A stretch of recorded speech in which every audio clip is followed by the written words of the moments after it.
Friends finally हम लोग पहुंच चुके हैं धारी देवी मार्केट में। तो यहाँ से टेंपल का रास्ता है। तो ये रहा मेन गेट जिसमें कि देवी देवताओं की मूर्तियाँ लगी हुई है और यहाँ से हम लोग एंटर करेंगे। तो चलते हैं सीधा नीचे।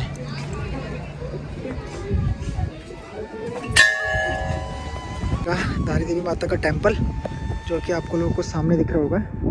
बहुत ही प्यारा और खूबसूरत यहाँ का नज़ारा। और ये रहा रास्ता। तो आगे से जा रहे हैं अंकुश भाई और काफ़ी सारे श्रद्धालु माता रानी के दर्शन करके ऊपर आ रहे हैं। और हमें आने में हो गई थी लेट, तो मैं और अंकुश भाई अब जा रहे हैं। भाई कैसा फील हो रहा है फाइनली माता रानी के दरबार में पहुँच के? भगवान के दर्शन करने आ रहे थे एक्चुअली। तो गाइस थोड़ी देर में हम लोग अब नीचे जा रहे हैं। यहाँ से थोड़ा सा हमें पैदल जाना पड़ेगा, नीचे सीढ़ियाँ हैं। तो ये पूरा का पूरा यहाँ डैम था। तो यहाँ की भी हिस्ट्री बताऊँगा मैं मंदिर में पहुँच के। तो फिलहाल अभी चलते हैं नीचे।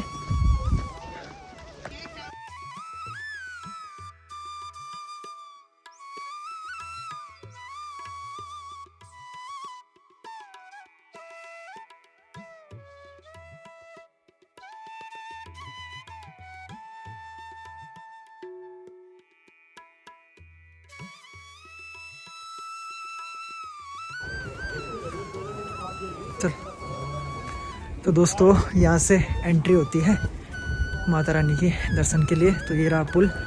तो दोस्तों ये चारों तरफ मतलब कि पहाड़ी घाटियों से घिरा हुआ मंदिर है और सामने आप लोग को दिख रहा होगा पूरा का पूरा पानी। तो ये वाला मंदिर है डैम के बीच में बनाया गया है। तो इसकी भी एक अपने आप में हिस्ट्री है। तो मैं आप लोग को भी बताऊंगा। पहले हम दर्शन कर लेते हैं, फिर इसके बाद मैं नीचे जाऊंगा बीच में, फिर वहाँ से मैं आपको दिखाऊंगा यहाँ की कहानी और यहाँ के बारे में बताऊंगा। फिलहाल अभी अंकुश भाई परेशान की मेरी फ़ोटो खींच। मैंने कहा नहीं, पहले हम दर्शन करेंगे उसके बाद हम फ़ोटो खींचेंगे।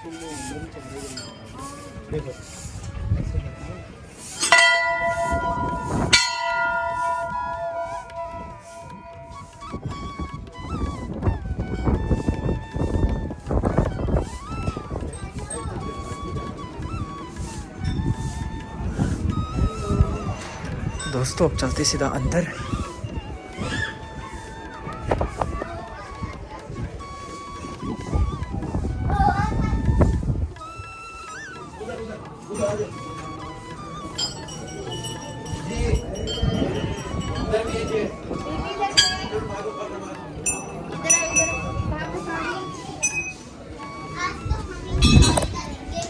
तो गाइस फाइनली हम लोग पहुंच चुके हैं मंदिर में। तो अभी होने वाले हैं मंदिर में एंटर। तो पहले माता रानी के दर्शन करेंगे। तो गाइस फटाफट चलते अंदर। अंदर फ़ोटो खींचना अलाउड नहीं है, तो हम लोग अंदर चलेंगे। फ्रेंड्स फाइनली हम लोगों ने माता रानी के दर्शन कर लिए हैं। तो अंदर फोन वगैरह मतलब वीडियो फ़ोटो क्लिक करना अलाउड नहीं था। तो हम लोगों ने अंदर की वीडियोज़ नहीं बनाई बिकॉज पूजा वगैरह संपन्न हो चुकी है और चारों तरफ शाम लगभग गाँव में शाम हो चुकी है। तो देखते हैं अभी कि आज हम यहाँ रुकें या फिर वापस जाएं। अगर वापस जाएं देहरादून तो देहरादून पहुँचते हमें काफ़ी टाइम हो जाएगा, 11-12 भी बज सकते हैं क्योंकि काफ़ी दूर है। और फिलहाल मतलब मन को जो संतुष्टि मिली ना, जो सुकून मिला ना, मैं आप लोगों के साथ शेयर नहीं कर सकता। बट बहुत शांति मिलती है यहाँ के।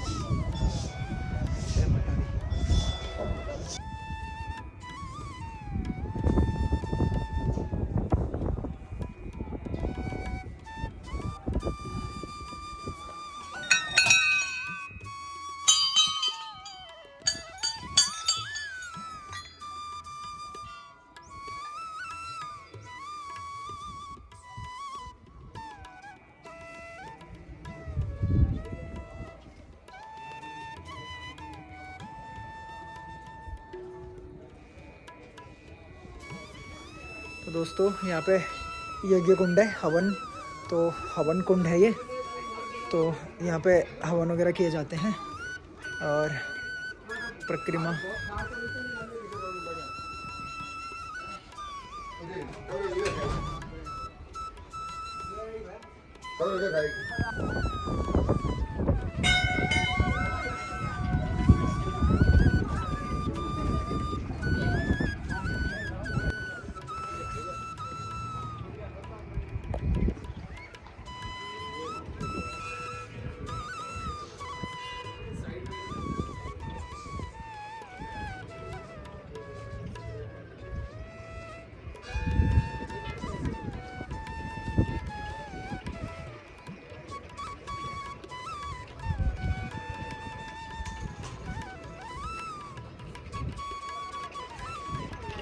दोस्तों नीचे से कुछ इस तरीके से दिखता है माता रानी का महल।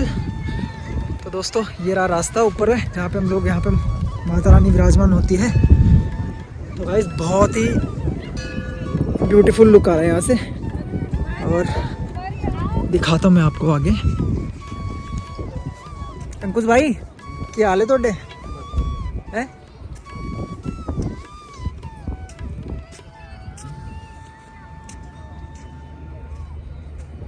सो गाइज फाइनली हम पहुंच चुके हैं धारी देवी टेम्पल।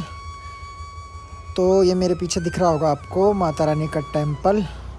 दोस्तों माँ धारी देवी का मंदिर माँ काली का स्वरूप एक हिंदू धर्म को समर्पित है, और यह मंदिर उत्तराखंड के पौड़ी जिले में श्रीनगर और बद्रीनाथ धाम के अलकनंदा तट के मध्य स्थित है। और दोस्तों यह माना जाता है कि माँ धारी देवी उत्तराखंड के चारों धामों की संरक्षक है। और दोस्तों माना जाता है कि माँ धारी देवी का क्रोध इतना भयंकर था कि जब केदारनाथ में आपदा आई तो भगवान भोले शंकर को खुद मंदिर की रक्षा करने को आना पड़ा। तब भगवान भोलेनाथ ने मंदिर के ऊपर से भीमशिला को फेंककर मंदिर की रक्षा की थी। और दगड़ियों आज जो आप लोग मेरे पीछे ये मंदिर देख रहे हो माँ धारी देवी का, ये पहले ऐसे नहीं था। ये आज पूरे पानी में पिल्लरों के ऊपर खड़ा किया गया है। तो दोस्तों पहले ये समतल भूमि में हुआ करता था। तो दगड़ियों एक प्रोजेक्ट के तहत यहाँ एक डैम बनना था, जिसके कारण इस जगह में पूरा पानी भरना था, जिसके कारण माँ धारी देवी की मूर्ति को यहाँ से हटाना चाहा। तो दगड़ियों जैसे ही मूर्ति पे हाथ लगाया गया मूर्ति को हटाने के लिए, वैसे ही माँ धारी देवी के क्रोध के कारण बाबा केदारनाथ में आपदा आ गई थी, और फिर मंदिर को दोबारा वापस वहीं स्थापित कर दिया गया। जो कि आप मेरे पीछे देख रहे हो कि ये डैम के ऊपर बना है, पिल्लरों को खड़ा करके पानी में पिल्लर बनाए गए, उसके ऊपर मंदिर को उसी जगह मूर्ति को स्थापित करके दोबारा से नए टेक्नोलॉजी के तहत बनाया गया। और दगड़ियों माना जाता है कि माँ धारी देवी की एक प्राचीन कथा यह भी है। माँ धारी देवी 7 भाइयों की इकलौती बहन थी। माता पिता के गुजर जाने के बाद माँ धारी देवी का पालन पोषण माँ धारी देवी के 7 भाइयों ने की थी, जो कि माँ धारी देवी के लिए सब कुछ उसके भाई थे। और दोस्तों यह कथा तब की है जब माँ धारी देवी की उम्र केवल 7 वर्ष की थी। लेकिन जब उनके भाइयों को यह पता चला कि उनकी इकलौती बहन के ग्रह उनके लिए ख़राब है, तो माता के भाई उनसे नफ़रत करने लगे। वैसे तो माता के भाई उनसे बचपन से ही नफ़रत करते थे, क्योंकि माँ धारी देवी का रंग सांवला था। और धीरे धीरे समय बढ़ता गया और भाइयों की माता के प्रति नफ़रत भी बढ़ती गई। और दोस्तों एक समय ऐसा आया कि माता के 5 भाइयों की अचानक से मृत्यु हो गई, और केवल 2 शादीशुदा भाई ही बचे। और उनकी परेशानी धीरे धीरे बढ़ती गई, क्योंकि उनको पहले से ही लगता था कि माँ धारी देवी के ग्रह उनके लिए ख़राब है। अचानक से 5 भाइयों की मृत्यु हो जाने के कारण बाकी बचे 2 भाइयों को यह लगा कि कहीं धारी देवी के खराब ग्रह के कारण तो हमारे 5 भाइयों की मृत्यु नहीं हुई, क्योंकि उनको बचपन से यही पता था कि धारी देवी के ग्रह उनके लिए ख़राब है। और भाइयों का डर बढ़ता गया। उनको लगा कि अब हमारी बारी तो नहीं है। और 2 भाइयों ने साथ में मिलकर विचार विमर्श किया और अपनी इकलौती बहन माँ धारी देवी को मारने की साजिश रचने लगे। और साथ में इनकी पत्नियों ने भी इनको यही प्रेरणा दी कि हम माता धारी देवी को मार देते हैं। और फिर माँ धारी देवी जब केवल 13 साल की थी, तब दोनों भाइयों ने मिलकर माँ धारी देवी का सर धड़ से अलग कर दिया। और भाइयों ने मिलकर रातों रात माता के मृत शरीर को नदी में प्रवाहित कर दिया। और कन्या का सिर वहाँ से बहते बहते कल्यासोड़ के धारी नामक गांव में आ पहुँचा, जहाँ सुबह का वक्त था। एक व्यक्ति नदी के तट के किनारे कपड़े धुल रहा था। फिर अचानक से उस व्यक्ति को नदी में एक कन्या बहती हुई दिखाई दी।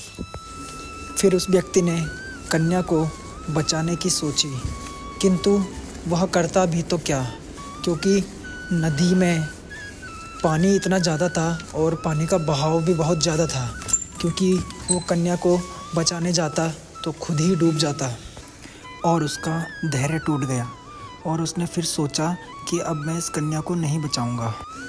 और फिर अचानक से नदी में बह रहे उस कन्या के कटे हुए सर से एक आवाज़ आई और उसने उस व्यक्ति का धैर्य बढ़ा दिया। और वह आवाज़ यह थी कि तू मुझे यहाँ से बचा ले, मैं तुझे यह आश्वासन दिलाती हूँ कि तू जहाँ जहाँ पैर रखेगा मैं वहाँ वहाँ सीढ़ी बना दूँगी। और कहा जाता है कि वह सीढ़ियाँ कुछ समय पूर्व यहाँ दिखाई भी देती थी और फिर अचानक से एक चमत्कार हुआ, जहाँ जहाँ व्यक्ति ने पैर रखा वहाँ वहाँ सीढ़ियाँ बन गई। और फिर वह व्यक्ति जब नदी में पहुँचा तो उसने कन्या समझ के कटे हुए सर को जब उठाया तो वह घबरा गया। और फिर उस कटे हुए सिर से अचानक आवाज़ आई कि मैं देवरूप हूँ और तू मुझे एक पवित्र सुंदर स्थान पे एक पत्थर पे स्थापित कर दे। और फिर तब उस व्यक्ति ने कटे हुए सिर को एक स्वच्छ स्थान पर सुंदर पत्थर पर स्थापित कर दिया, जो कि धारी नामक गांव में ही था। तब से धारी देवी माता को धारी नाम से जाना जाता है और सैकड़ों वर्षों से धारी देवी का यहाँ पे पूजा की जाती है। तो दोस्तों, ये थी धारी माता का संपूर्ण कथा आपको अच्छी लगी हो तो वीडियो को लाइक शेयर कमेंट ज़रूर कर देना और कमेंट में जय धारी देवी ज़रूर लिखना।